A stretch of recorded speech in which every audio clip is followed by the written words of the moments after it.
शान्ताणं नमो सिद्धाणं नमो आयर्याणं नमो वज्रायाणं नमो वयसवसानं एषो पञ्चनमुक्कारो समपावप्रणाशनमङ्गलानं च सव्यसिं परमं हवै मङ्गलम् आदिमं पृथ्वीनाथम् आदिमुनिस्परिग्रहम् आदिमं तीर्थनाथं च रसवस्वामिनं स्तुमहं सुधासुदर्वाज्योष्णा निर्मलिकटिमुखं मृगलक्ष्माधवशान्ते शान्तिनाथ जवस्तुः श्रेयसिया मंगल के सद्म श्रीयुक्त संख्येश्वर पार्श्वनाथ प्रवार संसार भयाच्च रक्ष मोक्ष मार्ग शांतवाह जय जगजीव जोनि वियाणव जगुरु जगानंदो जगनाहो जगबंधु जय जगप्रियामो वैभव जय श्रीयाणम प्रभु तीर्थराणम अपच्छिमो जय जय गुरु लोगाणम जय महावीर ओंकारं बिंदु संयुक्तं नित्यं जायन्ति योगिनं कामदं मोक्षदं चैव ओंकाराय नमो नमः सर्वारिष्टप्रासाय सर्वाभिष्टाभिधारिणे सर्वज्ञनिधानाय गौतम स्वामिने नमः ज्ञानध्यान क्रियाधिकारी कुशल प्रद्युम्न चेतागो अंतर्लोचनोद्भासितं यस्य ओंकारेण सुसेवितविद्यो ओंकार सेवापर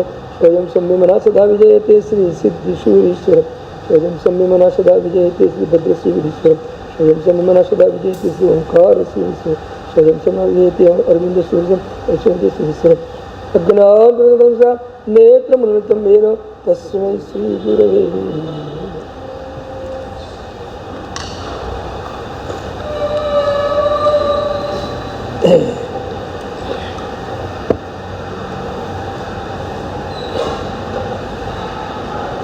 દીઠો સુખ જીવન સમાધિ રશે ભરે હોલાલ ભાષ્યો આત્મ સ્વરૂપ અનાદિનો વિશ્વરે હોલાલ સકલ વિભાવ ઉપાધિ થકી મનોવૈશ્વર્ય હોલાલ સત્તા સાધન માર્ગ ભણી સંચર્યો હોલાલ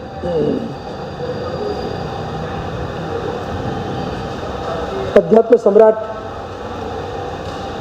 આત્મતત્વની અંદર રમણ કરનારા પૂજ્યપાદ દેવચંદ્રજી મહારાજ નવમા સુવિધનાથ પરમાત્માના સ્તવનની અંદર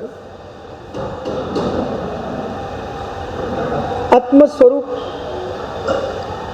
ને જાણવું, આત્મ સ્વરૂપ ઉપર શ્રદ્ધા કરવી અને આત્મ સ્વરૂપનો અનુભવ કરવો અને આત્મ સ્વરૂપમાં રમવું, એનો જે માર્ગ છે એ માર્ગ આપણને બતાવી રહ્યા છે. તત્વને સ્પર્શવું છે, તત્વને માણવું છે અને એટલે જ તત્વમાં ઊંડા ઉતરવું છે. આત્માનો ગુણ વૈભવ, આત્માની અનંત શક્તિ, આત્માનું અનંત સામર્થ્ય, આત્માનું ઐશ્વર્ય, આ બધાના ગુણગાન ગાવા એ જ આત્માને સ્પર્શવાનો માર્ગ છે. આત્માના મહિમાથી અધ્યાત્મનો માર્ગ અંદરથી ખુલે છે.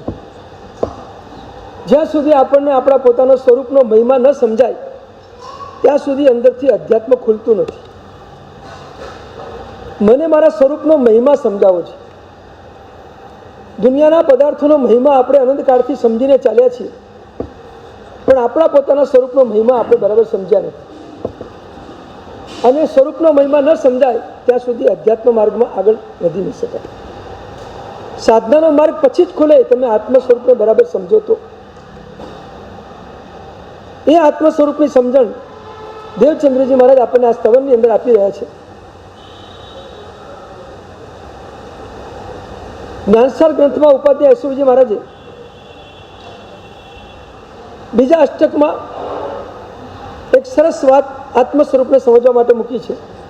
શુદ્ધ આત્મદ્રવ્ય મેવાહમ શુદ્ધ જ્ઞાનમ ગુણો મમ. શુદ્ધ આત્મદ્રવ્ય એ જ હું છું. શુદ્ધ જ્ઞાનમ ગુણો મમ. શુદ્ધ જ્ઞાન વગેરે ગુણો એ જ મારા છે. હું કોણ અને મારું કોણ, આની સ્પષ્ટ વ્યાખ્યા જ્ઞાનસાર ગ્રંથમાં ઉપાધ્યાયજી મહારાજે આપણને આપી. શુદ્ધ દ્રવ્ય એ જ હું છું અને શુદ્ધ જ્ઞાનાદિ ગુણો એ જ મારા છે. એમને આ બે વસ્તુને ક્લિયર કરીને આપણા માટે આખા સંસારની સમજણ આપી દીધી, આપણા સ્વરૂપની પણ સમજણ આપી દીધી. તારાથી પર શું છે અને તારું શું છે આ બે વાક્યમાં તું સમજી જા. શુદ્ધ આત્મદ્રવ્ય એ જ તું છે. જે આનંદગન તારી ભીતરમાં છે એ જ તું છે. તારા અનંત ગુણનો વૈભવ એ પણ તું જ છે.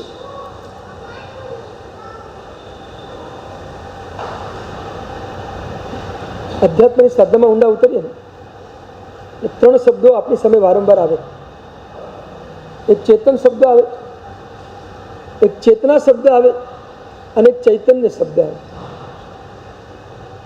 ચેતન, ચેતના અને ચૈતન્ય, આ ત્રણ શબ્દો વારંવાર વારંવાર અધ્યાત્મની વાચનામાં કે અધ્યાત્મની સાધનામાં ઘૂંટાયા કરશે. તો ચેતન શું છે, ચેતના શું છે અને ચૈતન્ય શું છે એને બરાબર સમજી લો એટલે અધ્યાત્મ માર્ગ અંદરથી ખુલ્લો. ચેતન એટલે શુદ્ધ આત્મદ્રવ્ય, એ હું, એ ચેતન. મારું જે પોતાનું ત્રણેય કાળમાં જે અસ્તિત્વ સ્વરૂપે એક સરખું સ્વરૂપ રહેલું છે એ ચેતન. દ્રવ્ય એ ચેતન છે, ચૈતન્ય એ આપણા ગુણો છે, અનંત ગુણો એ આપણું ચૈતન્ય છે. કોઈ પણ દ્રવ્ય ગુણ વગર ક્યારે પણ ન હોઈ શકે. દરેક દ્રવ્યમાં ગુણ હોય. પૂતગલ છે તો પૂતગલમાંય ગુણ છે, આકાશ છે તો આકાશમાંય ગુણ છે, કોઈ જળ પદાર્થ છે તો જળ પદાર્થમાંય ગુણ છે. કોઈ પણ દ્રવ્ય ગુણ વગરનું ક્યારે પણ હોઈ ન શકે. ગુણ દ્રવ્ય વગર ન રહી શકે અને દ્રવ્યમાં ગુણ ન હોય એવું ક્યારે પણ બને. જે દ્રવ્યમાં ગુણ નથી એ દ્રવ્ય જ નથી. દરેક દ્રવ્યમાં ગુણ છે, ચાહે જળ દ્રવ્ય હોય કે ચાહે ચેતન દ્રવ્ય હોય. બધાની પાસે પોતાના ગુણો પડેલા છે. એમ આત્મા દ્રવ્ય એ ચેતન છે અને એમાં રહેલા અનંત ગુણો જ્ઞાનાદિ વગેરે એ બધા આત્માનું ચૈતન્ય છે. હવે સવાલ માત્ર એ છે ચેતના એટલે શું. ચેતન અને ચૈતન્ય કદાચ સમજાઈ જાય, ચેતના સમજવી છે. આખી સાધનાનો આધાર ચેતના ઉપર છે. ચેતન અને ચૈતન્ય તો એક સરખા જ રહેવાના છે, એમાં ક્યારેય ફરક પડવાનો નથી. ત્રણેય કાળમાં ચેતનનું અસ્તિત્વ એક સરખું જ રહેવાનું છે અને ત્રણેય કાળમાં આત્માની પાસે જે ગુણો છે એ એક સરખા જ રહેવાના છે, એમાં કોઈ ફરક નથી પડવાનો. એક ગુણ ઓછો થવાનો નથી, એક ગુણ વધવાનો પણ નથી. ગુણ વધે પણ ગુણ ઘટે પણ નહીં. અનંત એટલે અનંત જ નહીં, એમાંથી એક ઓછો પણ ન થાય અને એક વધારે પણ નહીં. ચૈતન્ય આપણી ભીતર જે છે એક સરખું જ રહેવાનું છે, ચેતન પણ એક સરખું જ રહેવાનું છે. જે કંઈ ફરક પડે છે એ ચેતનામાં ફરક પડે છે. સંસારનો આધાર, કિંચિત અવસ્થાનો આધાર એ ચેતના છે. સંસારની રખડપટ્ટી, કિંચિત પદમાં નિવાસ એ ચેતનાના આધાર ઉપર થાય છે. એટલે જ અધ્યાત્મ જગતમાં ચેતના એ સૌથી મુખ્ય ચીજ છે.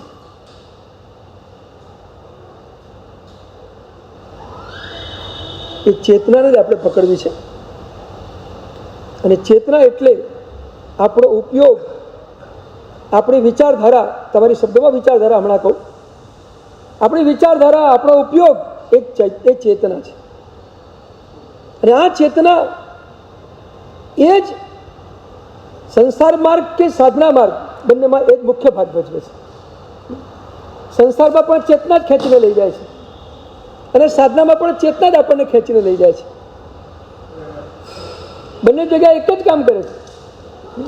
વિભાવમાં જતી ચેતના એ સંસાર માર્ગ છે અને સ્વભાવ તરફ જતી ચેતના એ સાધના માર્ગ છે.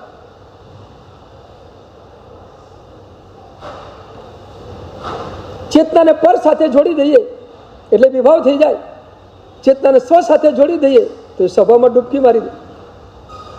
ચેતનાને ક્યાં ઉપયોગમાં લઈએ છીએ એ સૌથી મહત્વની ચીજ છે. ચેતના એટલે આપણો ઉપયોગ, આપણો વિચાર ક્યાં જાય છે, આપણો ઉપયોગ ક્યાં જાય છે, બસ એને પકડવાનો છે. કારણ કે એના ઉપર જ બધો સાધનાનો આધાર છે. અહંકાર પણ ચેતનામાં છે, મમકાર પણ ચેતનામાં છે, કોઈનો તિરસ્કાર પણ ચેતનામાં છે, કોઈનો સ્વીકાર પણ ચેતનામાં છે, બધું ચેતનામાં છે.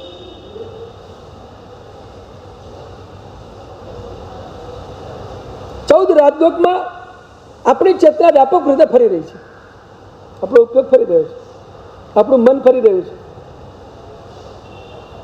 છદ્મસ્ત અવસ્થામાં આપણું ઉપયોગ મન એ જ આપણી ચેતના છે. તો ચેતન, ચૈતન્ય અને ચેતના, આ ત્રણ શબ્દો વારંવાર આવી બધી વાચનાઓમાં આપણને સાંભળવા મળશે.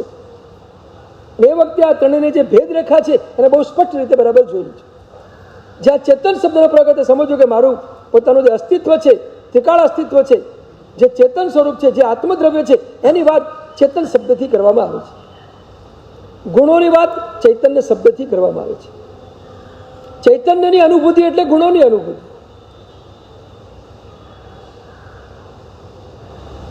આપણા જે ગુણો છે, અનંત ગુણો, એ બધા ગુણોનો અનુભવ જ્ઞાન ગુણથી જ થાય.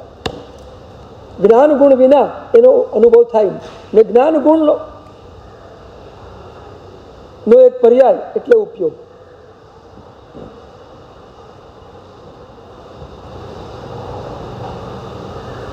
આ ચેતના જે ઉપયોગ સ્વરૂપે છે, એ ચેતનાને કઈ રીતે શુદ્ધ કરવી, એ ચેતનામાં આવી ગયેલી જે મલિનતા છે, એ મલિનતાને કઈ રીતે કાઢવી, એનો ઉપાય દેવચંદ્રજી મહારાજ આ પંક્તિમાં આપણને આપે છે.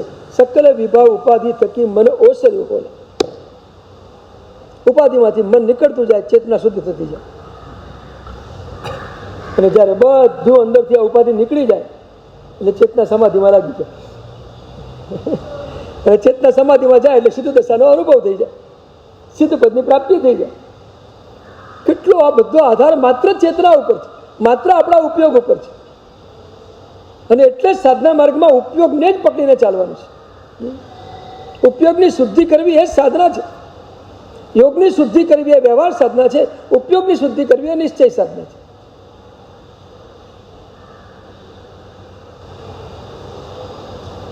આપણા અસાધારણ ત્રણ ગુણોની વાત કરીએ. દર્શન, જ્ઞાન અને ચારિત્ર. આ આત્માના અસાધારણ ગુણ છે. ગુણો તો અનંત છે, પણ જે ગુણોથી આત્મા અત્યારે વર્તમાનમાં ઓળખાઈ રહ્યો છે એ આ દર્શન, જ્ઞાન, ચારિત્ર અને તપ વિગેરે 4, 5 અને વીર્ય, આ 5 ગુણો છે, જેનાથી આત્મા સતત આપણને ઓળખાઈ રહ્યો છે. આ ત્રણ ગુણોનું કાર્ય શું છે એ આપણે જાણીએ. દરેક ગુણનું પોતાનું કાર્ય હોય છે. કોઈ પણ ગુણ પોતાનું કાર્ય એક સમય માટે પણ ક્યારેય અટકાવતો નથી. ચાહે કાર્ય વિભાવ રૂપે હોય, ચાહે કાર્ય સ્વભાવ રૂપે હોય, પણ કાર્ય એ કાર્ય છે. અનંત ગુણો એક પણ ક્ષણના પ્રમાદ વિના, એક પણ ક્ષણ અટક્યા વિના સતત પોતાનું કાર્ય કરી જ રહ્યા છે અને સતત એ કાર્ય અંદર ચાલી રહ્યું છે. આપણને અનુભવાતું નથી. અત્યારે આપણને ખબર પણ પડતી નથી શું ચાલે છે અંદર, કાંઈ જ ખબર નથી. શરીર ચાલે છે એટલી ખબર છે. શરીર બધી ક્રિયા કરે છે એ ખબર છે.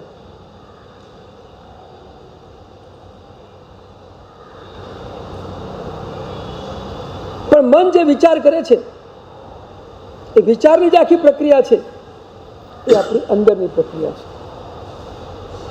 જ્યારે ઉપયોગ અને મન બંને સાથે ચાલે, છદ્મસ્ત અવસ્થામાં ઉપયોગ મન એ જ ઉપયોગ છે, અને બંને સાથે ચાલે એટલે વિચારધારા આપણી સતત ચાલ્યા કરે છે. શરીર દોડે એ બધી બહારની ક્રિયા, અને મન દોડે એ બધી અંદરની ક્રિયા.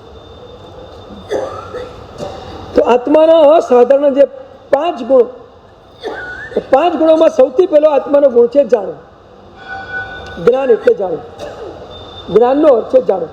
સતત આપણે જાણવાની જે ક્રિયા કરી રહ્યા છીએ એ જ્ઞાન ગુણનું કાર્ય છે. આ જ્ઞાન ગુણનું કાર્ય છે. હું બોલું તમે સાંભળો છો. સાંભળો છો એટલું નહીં, જે તમને સંભળાય છે એનું જ્ઞાન પણ તમને થાય છે. એ શબ્દનો અર્થ પણ તમે જાણો છો. એટલે જાણો છો તો તમને મજા આવે છે. એટલા શબ્દમાં શું મજા આવે? શબ્દનો અર્થ ન જાણીએ તો પછી એનું સાંભળવાનો કંઈ અર્થ જ નથી. સાંભળવાનો આનંદ ત્યારે પણ નથી આવતો. જાણીએ તો જ આનંદ આવે, ન જાણીએ તો આનંદ આવે. તો જાણવું એ જ્ઞાન ગુણનું કાર્ય છે.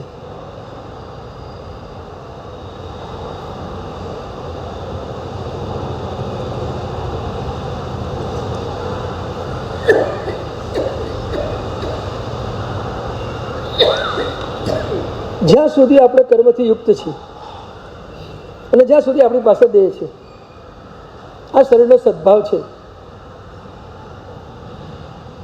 ત્યાં સુધી આ શરીર સંબંધી જે કંઈ ક્રિયાઓ કે બહારના જે કંઈ આપણે જાણીએ છીએ બહારનું બધું, એ માત્ર જ્ઞાન ગુણનું વ્યવહાર કાર્ય છે. શરીરના સદભાવે જે કંઈ જણાઈ રહ્યું છે એ બધું જ્ઞાન ગુણનું વ્યવહાર કાર્ય છે. અને આનંદમાં રહેવું અને આનંદને માણવો એ જ્ઞાન ગુણનું નિશ્ચય કાર્ય છે. કાર્ય તો બે છે, એક વ્યવહાર સંબંધી કાર્ય છે જ્ઞાન ગુણનું, એક નિશ્ચય સંબંધી કાર્ય છે. તમે આખો સંસારનો વ્યવહાર જો રોજ રોજ કરી રહ્યા છો અને સંસારના વ્યવહારને જાણી રહ્યા છો, અને આખો સંસારનો વ્યવહાર દેહના સદભાવિત છે. દેહ ન હોય તો સંસારનો કોઈ વ્યવહાર જ નથી. સિદ્ધ આત્માને સંસારનો કોઈ વ્યવહાર કરવાનો આવતો જ નથી, કારણ કે શરીર જ નથી. શરીર છે ત્યાં સુધી વ્યવહાર છે, શરીર નથી તો વ્યવહાર પૂરો થઈ ગયો. સિદ્ધ ભગવાનનો કોનો વ્યવહાર કરવાનો? કોઈનો પણ. એટલે આ વ્યવહારનું જે કંઈ કાર્ય છે એ વ્યવહારમાં તમે જે કંઈ જાણી રહ્યા છો એ બધું શરીરના સદભાવથી જ છે. શરીરથી મુક્ત બની જાય આત્મા, બધું પૂરું. ન ચાલવાનું, ન બોલવાનું, ન દોડવાનું, ન કંઈ પણ કરવાનું. પછી માત્ર ચેતનાને ઠરીઠામ થઈને રાખવાનું, બીજું કંઈ કરવાનું નથી. એ સહજ સ્થિર થઈ જાય. સિદ્ધ અવસ્થા એ અનાયાસ અવસ્થા છે, એમાં કોઈ પ્રયાસ છે જ નહીં. ત્યાં પુરુષાર્થ છે, પણ કયો પુરુષાર્થ? સહજ રીતે પોતાનો ઉપયોગ પોતાનામાં સ્વરૂપમાં રહે એ સહજ પુરુષાર્થ છે. કરવાનો કોઈ પુરુષાર્થ છે જ નહીં ત્યાં. આવી સરસ મજાની સિદ્ધપદની અવસ્થા છે. તો જ્ઞાન ગુણનું કાર્ય છે જાણવું. દર્શન ગુણ એ દર્શન ગુણનું કાર્ય છે. મારાપણાનો ભાવ કરવો એ દર્શન ગુણનું કાર્ય છે. મારાપણાનો ભાવ કરવો એ દર્શન ગુણનું કાર્ય છે. અને ચારિત્ર ગુણનું કાર્ય છે અનુભવવું અને સ્થિરતા કરવી એ ચારિત્ર ગુણનું કાર્ય છે. આ ત્રણ મુખ્ય ગુણો છે. તપ ગુણનું કાર્ય શું? તમે બાહ્ય તપ કરો છો એ વ્યવહારિક તપ છે બધું. વાસ્તવમાં તપ ગુણનું નિશ્ચયથી કાર્ય એ છે આત્માના અનંત ગુણોનો આસ્વાદ ક્ષણે ક્ષણે માણવો એ તપ ગુણનું કાર્ય છે.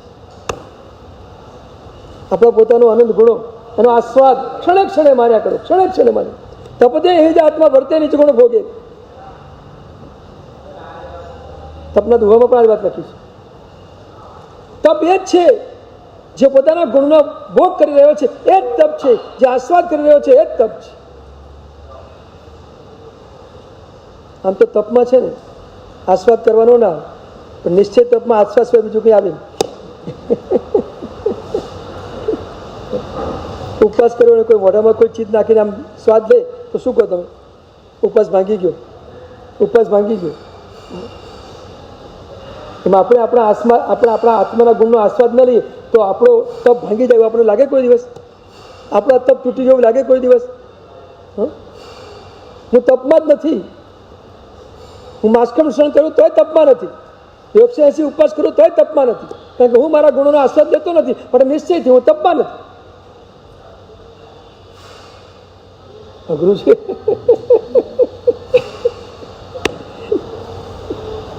કેટલાક વાક્યો એવો છે કે જાહેરમાં બોલવા અમને પણ આમ થોડાક જરા સંકોચ થાય, ત્યાં કેવી રીતે બોલવું. પણ જ્યારે નિશ્ચયની ઊંડાણથી વાત કરી હોય ત્યારે તમને કમસે કમ એ જ્ઞાન તો આપવું જ પડશે કે વાસ્તવિકતા શું છે.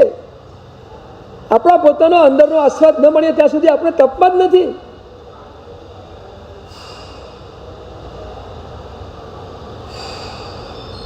એને ખબર નથી કે આજ સુધીમાં આપણે આપણા આત્માનો આસ્વાદ ક્યારે માણ્યો હશે, ખબર નથી. અનુભૂતિ વિના તો આસ્વાદ માણી શકાતો જ નથી. આત્મ સ્વરૂપનો અનુભવ છે તો આસ્વાદ છે, અનુભવ નથી તો આસ્વાદ નથી. ચારિત્રમાં જઈએ પછી તપમાં જવાય. ચારિત્ર પહેલા તપમાં જવાય પણ નહીં. નિશ્ચયથી ચારિત્ર પહેલા તપ આવે જ નહીં. વ્યવહારમાં ભલે ગમે ત્યારે તપ આવી જાય, મિથ્યાત્વની કક્ષામાં પણ વ્યવહારમાં તપ આવી જાય, પણ નિશ્ચય દૃષ્ટિએ તો ચારિત્ર પછી જ તપ આવે. ચારિત્ર પહેલા તપ વાસ્તવિક ના આવે. ચારિત્રનો એક નાનકડો અંશ પ્રગટ્યો હોય પછી તપ, એ પહેલા તપ નહીં.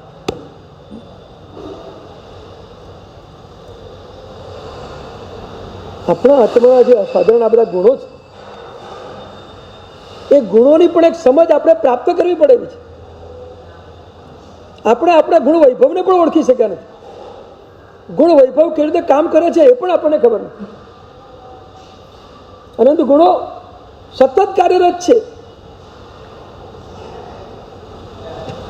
પણ હવે નિશ્ચય દૃષ્ટિથી નથી માણી શકતા, એટલે બધા ગુણો બહાર પરિભ્રમણ કરી રહ્યા છે. અને એટલે જ ગઈકાલે મેં વ્યાખ્યા કરી હતી દેવચંદ્રજી મહારાજના શબ્દોમાં કે ગુણનું વિપરીત પ્રવર્તન એ ઉપાધિ છે. આ દર્શન, જ્ઞાન, ચારિત્ર અને તપ વગેરે જે પોતાની ભીતરમાં ચાલવા જોઈએ એના બદલે બહારમાં ચાલે, એનું નામ ઉપાધિ. જે આત્માએ પોતાના અનંત ગુણોને મારા તરીકે જોવાના હતા અને આત્માના ગુણ વૈભવનું જ્ઞાન કરવાનું હતું,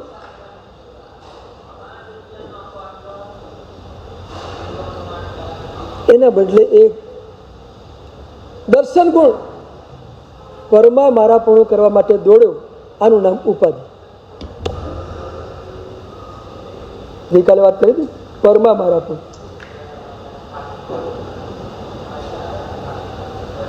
અનંત કાળથી આ મિથ્યાત્વ આપણી સાથે સાથે ચાલી રહ્યું છે. પરમા મારાપણું મિથ્યા. એક ક્ષણ એવી નથી આવી કે જેમાં આપણે પરમા મારાપણનો ભાવ અંદરથી ઘૂંટાતો ન હોય. ઘૂંટાતો ન, સતત ઘૂંટાઈ રહ્યો છે. સતત મિથ્યાત્વનું પોષણ થઈ રહ્યું છે.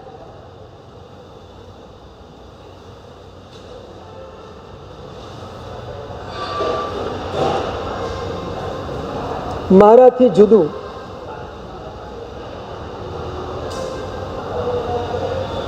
કંઈક મારું છે અને મારાથી જુદા કોઈક મારા છે, આવું અંદરથી માનવું, એનું નામ ભાવ સંસાર છે. આ ભાવ સંસાર છે. તમે સામગ્રી ભેગી કરી છે, દ્રવ્ય સંસાર છે, પણ આ મારાપણાની પર પદાર્થની માન્યતા, એનું નામ ભાવ સંસાર છે. અને આ ભાવ સંસાર અનંતકાળથી ચાલે છે. ભાવ સંસારના આધાર ઉપર દ્રવ્ય સંસાર ચાલે છે. ભાવ સંસાર નીકળે તો દ્રવ્ય સંસાર નીકળી જાય. તમે જગતના પદાર્થોને મારા માનો નહીં તો એ તમને તમારા માનતો જ નથી ક્યારે પણ. જગતનો કોઈ પદાર્થ તમને તમારા માનતો નથી ક્યારે પણ, કે આ બધા મારા છે એ પદાર્થ ક્યારે વિચારતો નથી. એ જડ છે, શું વિચારવાનું? આ ઉપાધિ બધી આપણને જ લાગેલી છે. આપણે જ એને મારા તરીકે માનીને આ સંસારમાં પરિભ્રમણ કરી રહ્યા છે. આ મારાપણાનો ભાવ જ તોડવાનો છે. અને એટલે જ ઉપાધ્યાયજી મહારાજે જ્ઞાનસાર ગ્રંથના એ શ્લોકમાં કહ્યું, જે અડધો શ્લોક પહેલા હું બોલી ગયો, શુદ્ધાત્મ દ્રવ્ય મેવાહમ શુદ્ધ જ્ઞાનમ ગુણો મમ. શુદ્ધ આત્મદ્રવ્ય એ જ હું છું, મારા બધા ગુણો એ જ મારા છે. એની જગ્યાએ શું કર્યું આપણે? નાન્યો હોમ ન મમાન્ય ચેત એટલે મોહાસ્ય મૂળ. અહમ મમેતિ મંત્રોયમ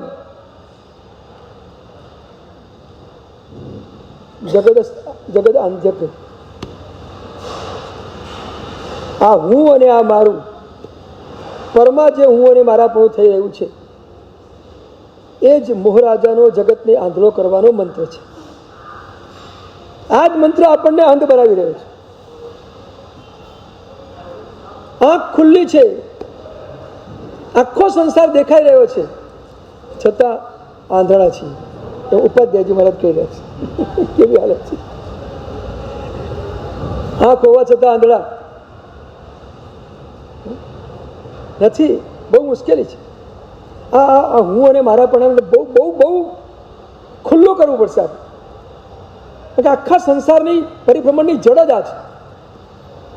આ જ ઉપાધિને આ જળ છે, આ નીકળી ગઈ તો સમજી ગયું કે આપણે પહોંચી ગયા, હવે કોઈ ચિંતા નહીં.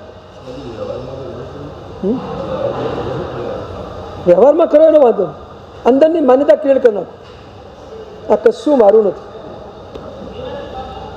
તમે અંદરથી અળગા થઈ જાઓ, વ્યવહારમાં ભલે બધું તમારી પાસે રહે.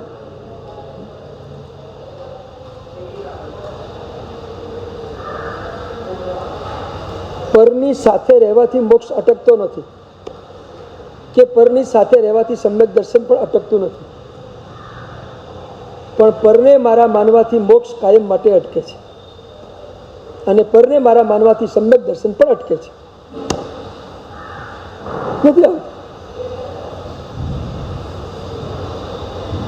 પરની સાથે રહો, વ્યવહારથી એમાં કઈ વાંધો નથી. અમે પરની સાથે બેઠા છીએ અત્યારે, સારી ભગવત પરની સાથે જ છે, પરને છોડી ક્યાં જગ્યા નથી કઈ. શરીર પણ છે ને બધા સંયોગો પણ છે, બધું જ છે એમની પાસે, સામગ્રી છે, સંયોગ છે, શરીર છે, બધું જ છે. એની સાથે વ્યવહારો પણ છે. પરની સાથે રહેવાથી મોક્ષ અટકવાનો નથી. 14મા ગુણસ્થાનથી પર તમારી સાથે જ રહેવાનું છે. 14મા ગુણસ્થાન સુધી પર સાથે જ રહેવાનું છે. આત્માનો મોક્ષ થશે, નિર્વાણ થશે, પછી પરથી છૂટા પડશે નહીં. પરથી છૂટા નહીં પડો તમે. 14મા સુધી સાથે છે, 14મા સુધી બધું પર સાથે છે. શરીર તો છે જ ને 14મા ગુણસ્થાનકમાં. એટલે પર સાથે રહેવાથી મોક્ષ ક્યાંય અટકતો નથી, પણ પરને મારા માનવાથી મોક્ષ માર્ગમાં એક ડગલું પણ આગળ ચલાતું નથી. બહુ ગંભીર બાબત હોય તો આ જ છે, મારા પણ ન કરવું. બીજા પદાર્થો તો સમજો કે કદાચ આપણે માનીએ કે મારા શરીર તો એકેન્દ્રિયથી લઈને પંચેન્દ્રિય સુધી સાથે જ છે, બિલકુલ અનાદિકાળથી સાથે છે. તો પછી એને આપણે કેવી રીતે માની શકાય? બરાબર છે. જો મારાપણું કઈ રીતે ન માનવું એની વાત હું તમને બહુ જ વિસ્તારથી કરવાનો છું, બહુ જ ડિટેલથી મારે તમને સમજાવું છે અને લોજિક સાથે. મારે એક એક પદાર્થો તમારા મગજમાં લોજિક સાથે મૂકવા છે. તમે આ વસ્તુ કીધી છે સાથે સ્વીકાર્યું ને એમ નહીં, એક એક પદાર્થની પાછળનો જે લોજિક છે, અધ્યાત્મ તર્કથી પણ ભરપૂર છે, લોજિક સાથે છે પૂરું અધ્યાત્મ. ક્યાંય પ્રભુએ ઠોકી બેસવાની વાત જ નથી. પ્રભુએ બધાની પાછળ લોજિકો આપ્યા છે. તમે એને બરાબર સમજી લો, તમને થાય તો મારું છે કે નહીં હું તમને સમજાવીશ. આજે વાત કરું છું મારા પણ આનો ભાગ પરમાત્માના આત્માને પણ કેવો નડ્યો.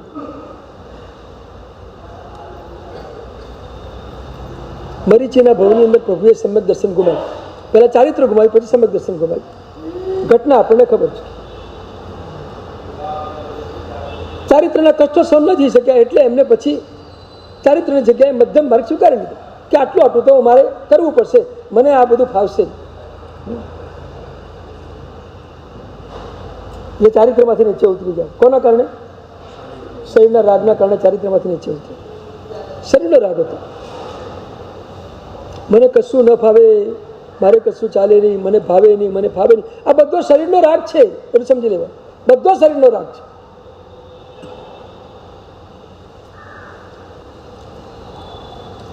તો શરીરના રાગથી મરીચીનો આત્મા નીચે ઉતરી ગયો.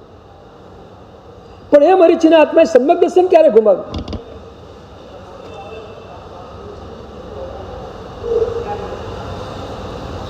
મરીચી છેલ્લે તો પછી મિથ્યાત્વમાં જ આવે છે અને પાછળના બધા ભવોમાં લાઈન ટુ લાઈન મિથ્યાત્વ ચાલ્યું છે. છેક 22મા ભવ સુધી ચાલ્યું. ક્યારે ઉતરી ગયા મિથ્યાત્વ અને કઈ રીતે ઉતર્યા એનું ચિંતન કરો.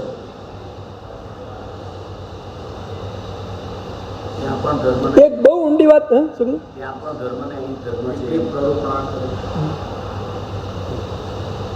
બસ એ મિથ્યાત્વની હાજરી હતી માટે બોલાઈ ગયું છે. એની પહેલા મિથ્યાત્વમાં એ ચાલ્યા ગયા છે. જે કે એ વાત તમને હું પાછળથી કરીશ. તમને કેટલું સમજાશે મને ખબર નથી, પણ આ વાતમાં અને આ મરીચીના કથામાં બહુ ઊંડાણ અધ્યાત્મનું ભરેલું છે.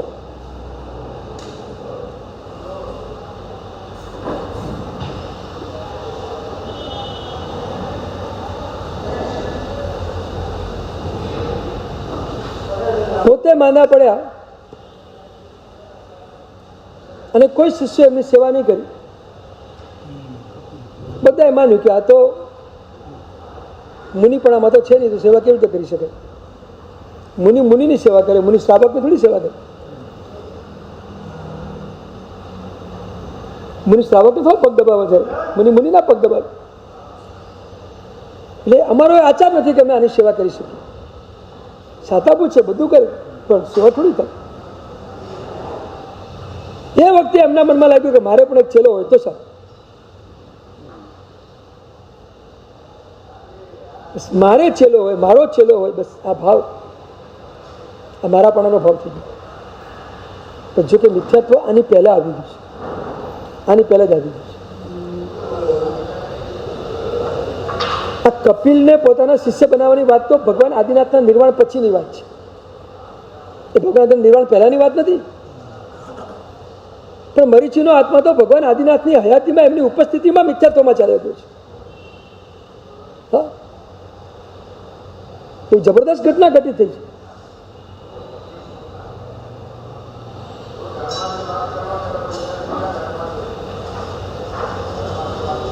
ભરત મહારાજાએ ભગવાન આદિનાથને પૂછ્યું કે પ્રભુ, આપના સિવાય બીજો કોઈ અત્યારે તીર્થંકરનો આત્મા અહીંયા વિદ્યમાન છે?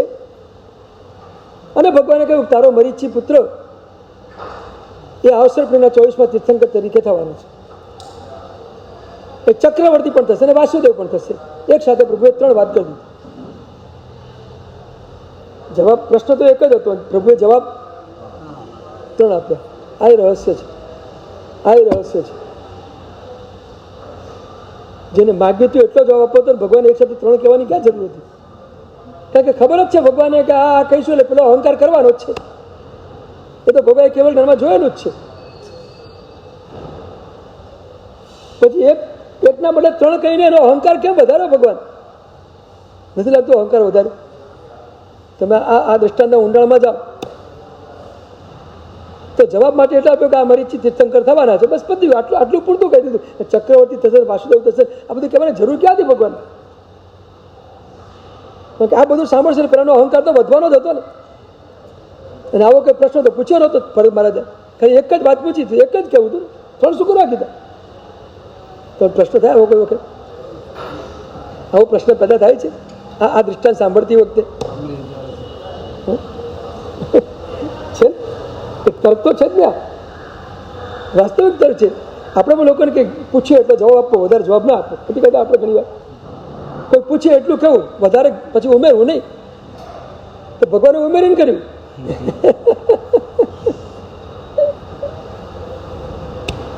આવું કેમ કર્યું ભગવાન?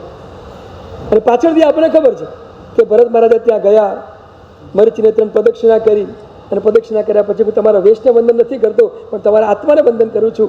તો ભવિષ્યમાં તીર્થંકર થવાના છો, એને વંદન કરું છું. ભવિષ્યમાં ચક્રવર્તી થવાના છો, વાસુદેવ થવાના છો, એને વંદન નથી કરતો, ખાલી થવાનો છે એટલી વાત નહીં. વંદન તો હું તીર્થંકર થવાના છે એને કરું છું. વાસુદેવનું ચક્રવર્તી વંદન ન હોય.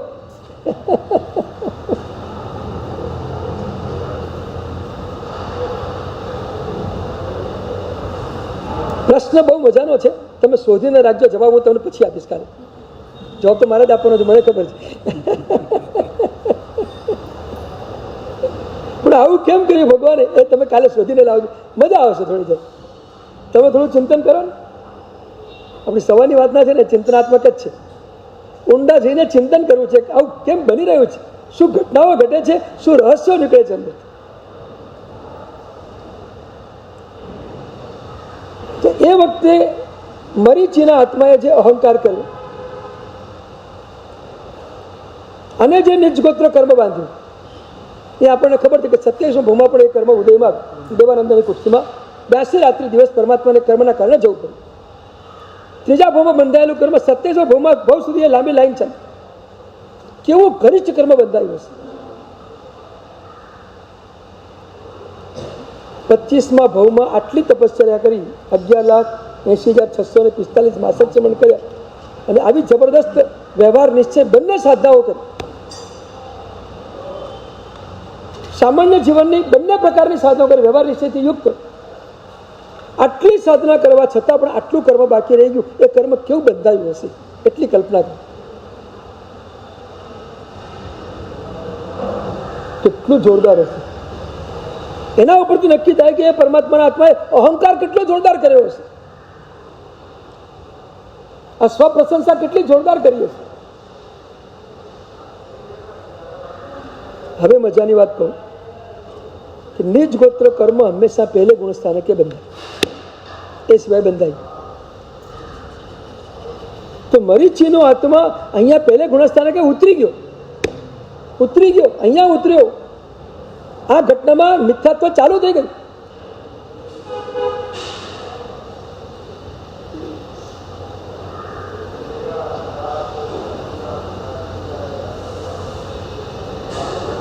એક ગંભીર વાત, મને આટલું મળ્યું છે એનો અહંકાર તો આપણે બધા કરતા હોઈએ છીએ, પણ આ પ્રભુનો આત્મા અહીંયા મિથ્યાત્વમાં કેવી રીતે ગયો? સામાન્ય અહંકારથી મિથ્યાત્વ આવી જાય. એકલા અહંકારથી મિથ્યાત્વ નહીં આવે. અહંકારની સાથે એકત્વ હશે તો મિથ્યાત્વ હશે. અહંકારની સાથે પર્યાયમાં મારાપણાનો ભાવ આવશે તો એકત્વ આવશે. આ બહુ ઊંડી અને ગંભીર ચર્ચા છે. તમને કદાચ કેટલી બેસશે મને ખબર નથી, પણ ન બેસો તો ચિંતા નહીં કરતા. મને ફરીને પૂછજો, હું ફરીને એને જેટલું બનશે એટલું વિસ્તૃત કરીને પણ તમને સમજાવવાનો પ્રયત્ન કરીશ. પણ આ એક બહુ ગૂઢ રહસ્ય છે. પરમાત્માના 27 ભાવોમાં આ એક જ ગૂઢ રહસ્ય કદાચ તમને જલ્દી ન સમજાય એવું ગૂઢ રહસ્ય છે. નહીં સમજાય તો નહીં સમજાય, મને પણ ખબર છે. પર્યાયમાં એક જ પ્રભુએ કર્યું કેવી રીતે એ પ્રશ્ન ઉભો થાય છે. ત્યાં કર્મના ઉદયથી જે પર્યાયો ખુલવાના છે એ પર્યાયમાં મારાપણાનો ભાવ કેવી રીતે કર્યો, અને ચૂક્યા ક્યાં, શું ચૂક્યા કે મિથ્યાત્વમાં આવી ગયા.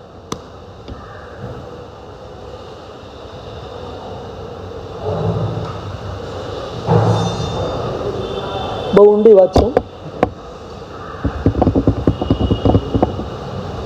જે તીર્થંકરપણાનો પર્યાય ભવિષ્યમાં ખુલવાનો છે, 27મા ભાવમાં ખુલવાનો છે. હમણાં તો ખુલવાનો છે નહીં, અત્યારે તો મરીચી છે.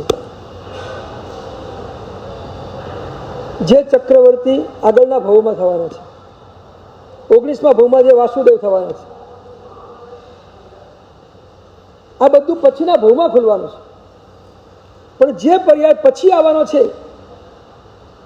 એને પોતે અત્યારે વર્તમાનમાં હું જ આ છું, પર્યાય એ જ હું છું, પર્યાય એ જ મારું સ્વરૂપ છે એવું માની લેવું એમના મિથ્યાત્વ છે.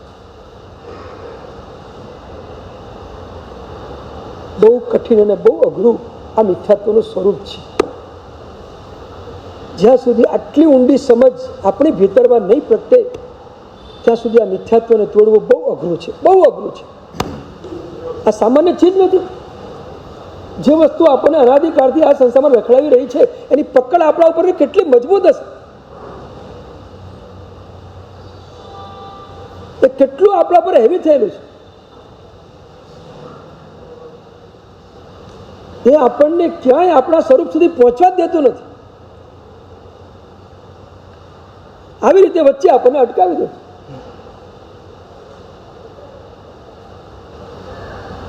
પર્યાય આપણી હોવા છતાં, એટલે વર્તમાન અવસ્થા એ આપણી આત્માની જ અવસ્થા છે. અત્યારે મનુષ્ય છીએ તો આત્માની જ એક અવસ્થા છે. પર્યાય આપણી પોતાની હોવા છતાં એ પર્યાયમાં મારાપણું કરવું એ મિથ્યાત્વની અવસ્થા છે. કારણ કે પર્યાયમાં મારું સ્વરૂપ અત્યારે પ્રગટ થયેલું નથી. પર્યાય મારું સ્વરૂપ નથી. હું શુદ્ધ દ્રવ્ય છું, શુદ્ધાત્મ દ્રવ્ય મેવા, હું શુદ્ધ દ્રવ્ય છું. અને પર્યાયનું સ્વરૂપ એ શુદ્ધ દ્રવ્ય સાથે મેચિંગ થાય એવું નથી. કારણ પર્યાય વિનાશી છે, આત્મા અવિનાશી છે. વિનાશી ને અવિનાશીને એક કક્ષા મૂકી શકાય. પર્યાય તો ક્ષણે ક્ષણે પલટાવાની જ છે, એ તો વિનાશી જ છે. કે વિનાશી ને અવિનાશી મનાય નહીં, અને વિનાશી ને અવિનાશી માનીને ચાલીએ તો મિથ્યાત્વમાં જાઓ. અઘરું છું. સમજાય છે બરાબર?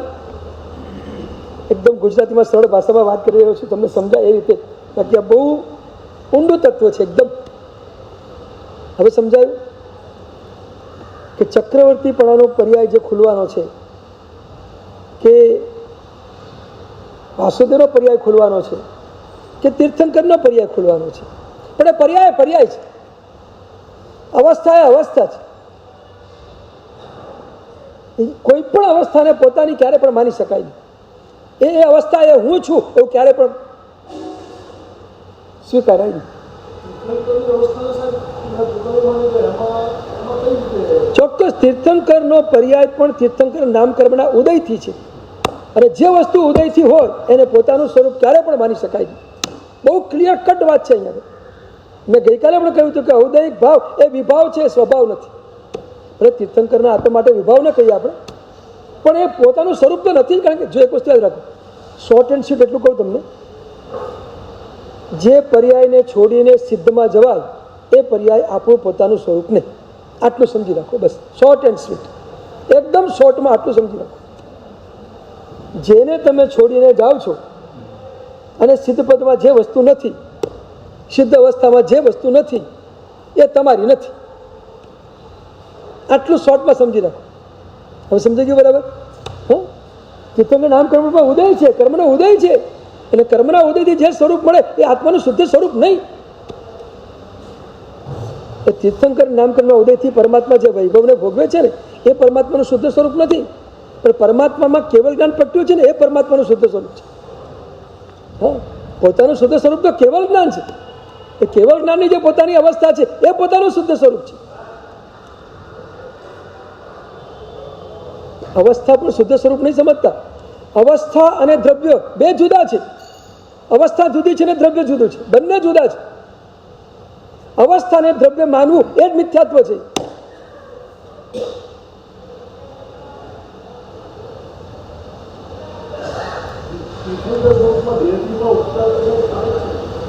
ઉપકારનો કોઈ વાંધો જ નથી.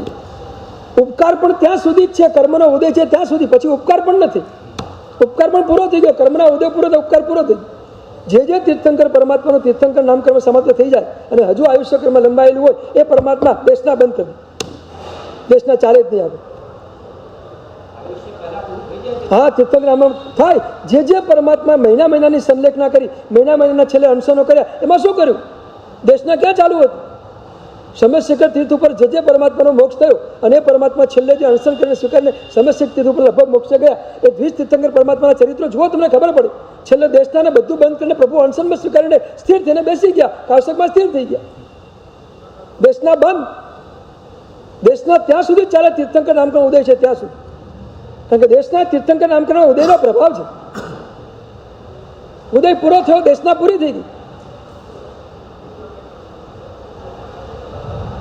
દરેક તીર્થંકરના ચરિત્રો જુઓ, તમે બહુ મજા આવશે ચરિત્ર જોવાની તમને. હા, પણ આ સ્વરૂપે જુઓ ચરિત્ર. તમને એમ થવું જોઈએ કે પાર્શ્વનાથ ભગવાન છેલ્લે સુધી ભગવાન મહાવીરે છેલ્લે સુધી દેશના આપી, તો ભગવાન પાર્શ્વનાથ છેલ્લે સુધી દેશના કેમ ના આપી? એક મહિનાનું અનશન સમસ્યા કરવો છે કેમ કરી લીધું? તીર્થંકર નામ કર્મ પૂરું થઈ ગયું.